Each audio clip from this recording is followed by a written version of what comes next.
สบายดีสวัสดีจ้าคนสวยสบายดีลูก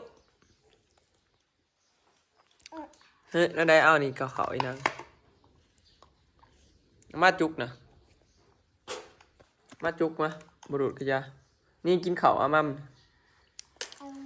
อามัมแล้วอันนี้กินข้าวเองเด้อนั่นแหละข้าวอีนางโดยมาเด้อกินข้าวนะมาลิดเด้อสบายดีเด้อพี่น้องสบายดีปัจจุบันทุกคนเนาะแซ่บบ่ข้าวต้มเนาะอลิสกินข้าวเองแล้วจ้านี่ต้องซักเป็นตอนไปให้เพื่อนพี่น้องข้าวต้มมัดเนาะแม่มันต้มไว้ให้อืมแซ่บบ่อลิสอยู่ก็พอพี่น้องมือนี่อยู่เพื่อนก็พอแม่เพิ่นออกหน้าก็ไม่ใหญ่เพิ่นออกไปสวนเตียนเพิ่นออก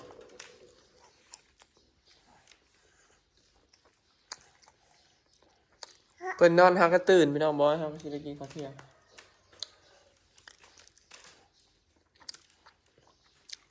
ย่างออกจากคอกบ่ได้เพิ่นมักลุกมามักตื่นแซ่บบ่ชื่อบวงสดเอามาดิ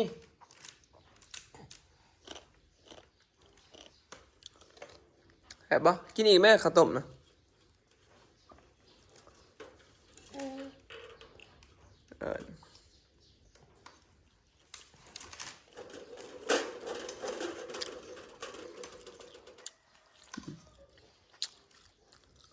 ใส่บวงตักเอาบ่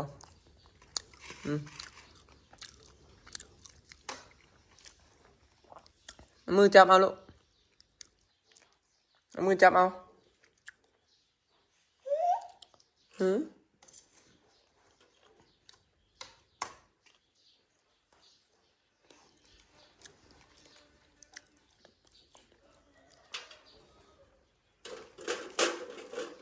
นอนตั้งแต่11 โมงตอนนี้2 โมงนอนถึง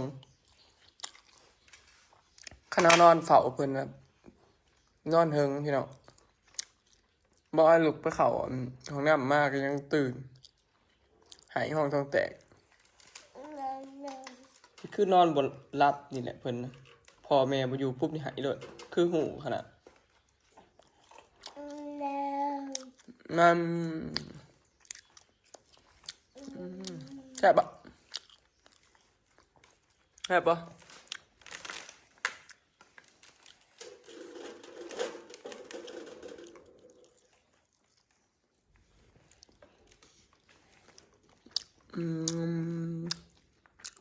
ครับเห็ดหมูคำใหญ่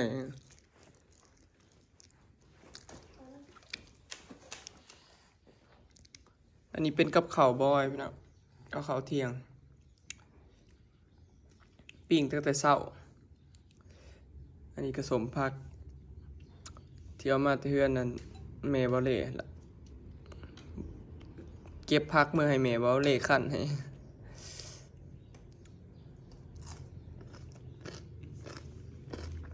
ขันหมูเป็น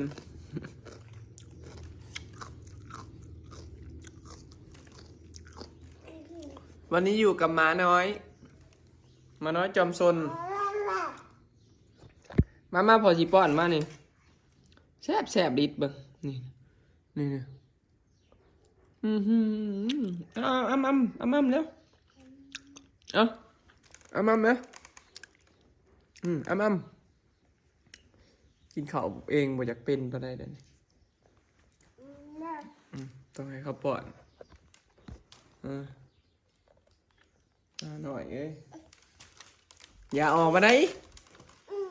โอ้อย่าออกมาเช็ดพี่น้องเอาตายเช็ดป้าชิลงเองได้อีโอ้ป้าโดดออกมาเองเลยเก่งเกินโอ้ไม่ธรรมดาเลยนะลูกโอ้เธอนี่จะเก่งเกินวัยแล้วนะโดดออกมาแต่คอกเองเลยรุ่นนี้โอ้ย ดโพแล้วลิดนี่ของกินนี่นางนี่เอายาเอาตีนใส่เลยสิกินขี้ตีนเจ้าของบ่เอ๊ะเอานี่เอาบางทีหันอันนี้เห็นไหมเอากินข้าวน้ำกันซะเอาอีนางกินอันนี้เด้อบ่จับนี่อีนางของอีนางนั่นแหละของกินอีนางเด้ออย่าหยาดพอเด้อซิมมันก่อนซิมมันข้อนิดหนึ่งนี่ใครเห็ดแล้วนั่นอย่าเอาตีนขึ้นมาเฮ้ยแหงว่าวแหงกระเห็ดหยุดใส่มือเอานั่นแหละพ่อก็เป็นวัดพี่น้องติดวัดทำการประสามไม่รู้หยุดฮ้อนจับบ่ได้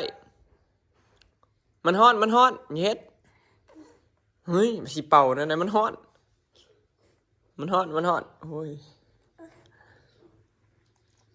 โอ้ย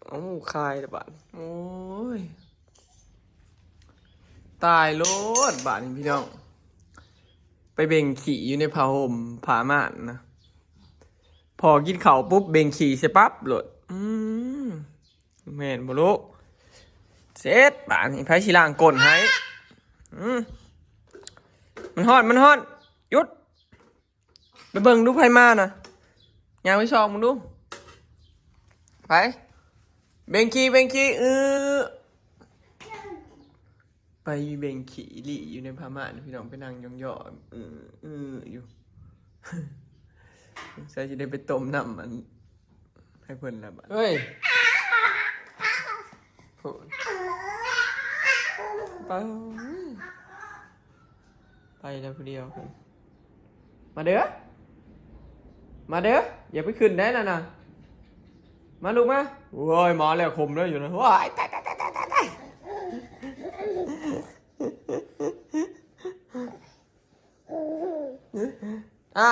มายังเอากินข้าวต้มเนี่ยมัมอิ่มแล้วใส่เอากินน้ำใส่กันอิ่มนะใครกินน้ำเองเงียงขึ้นแล้วนี่ดูดโอ้ยเห็ดคือซื่ออีกบ้านหนึ่งไว้มันชีแค้นดูดหลายดูดแขนยกขึ้นเก่งอลิทุจักโคมอลีโอ้เก่งอลีตบมือสมใจเจ้าของเนี่ยตบมือสมใจเจ้าของเนาะเจ้าอยู่กับไผ่ลิดมือนี่ฮะเจ้าอยู่กับไผ่อยู่กับพ่อ2 คนบ่เพิ่งนานๆสิได้อยู่น้ำพ่อ2 คนพี่น้องพอส่วนลายบอยบ่ค่อยได้อยู่น้ำลูกดอก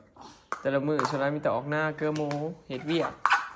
ส่วนลายบ่ค่อยได้อยู่บ้านน้ำลูกแบบทุกมือดอกนักกระชิมได้อยู่น้ำลูกมือนี่แหละเนาะเมื่อวานก็ไปขุดคลองใส่ไก่บัดมือ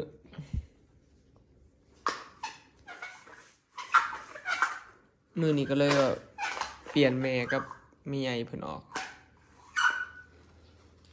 บอยยังต้มน้ำให้เพิ่นอยู่น้องขี่แตกใส่พ่อกินข้าวยามใดน่ะแม่นเบ่งใส่รถเพิ่นนะตอนหับกันแบบงะคักเลยเนาะโอ้โพดผู้เลยมาตำมาเลยบ่เจ็บบ่แท้ได้พี่น้องซุมื้อนี้ข้อกับกั้นบ่อยู่แล้วปีนออกเองเลยเอาว่าดูพ่อเอาว่าดูลูกพ่อ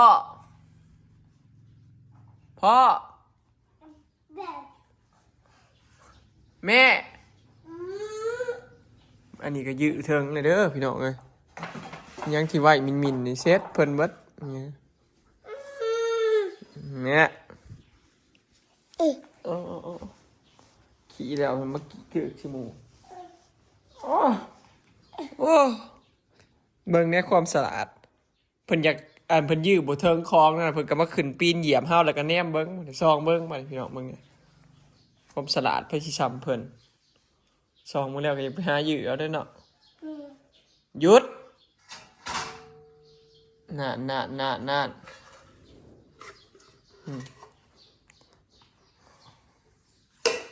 มาหน่อยเบงคี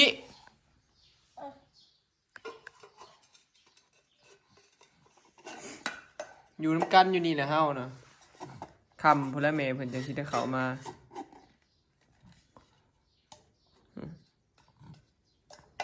เป็นวัดเบิด3 คนเลยทั้งแม่ทั้งลูกทั้งพ่อตอนแรกอลิสเป็นรอบแรกรอบ2ว่าแม่เพิ่นคนที่3คือบอยพี่น้องนอนนำกันเรียนติดเลยเป็นนำกันเบิด3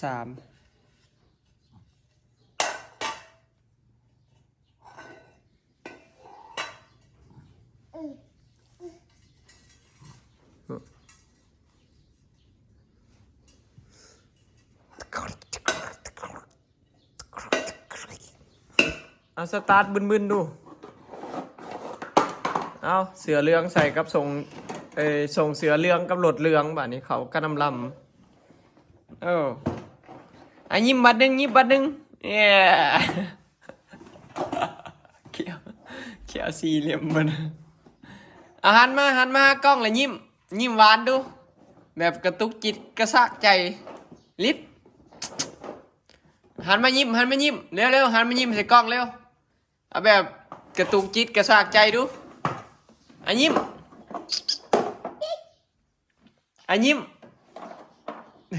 บาดผู้อยากยิ้มเอาสตาร์ทเบิ้งนี่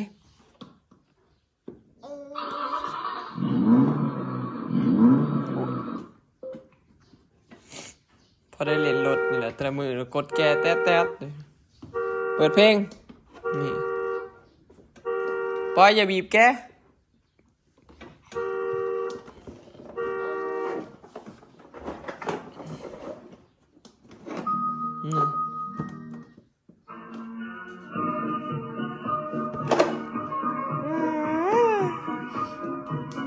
ขากพ่อนงามๆดู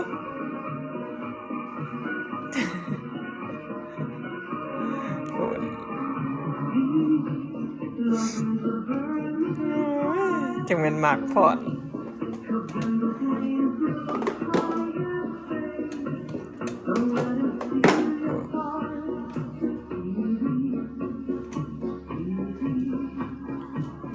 พ่อนอีก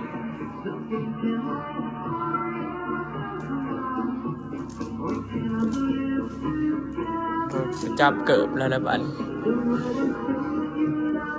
พ่อนก่อนเดี๋ยวเพิ่งเกิบอันนี้ไว้อันนี้ไอ้นางอันนี้เอาเฮ็ด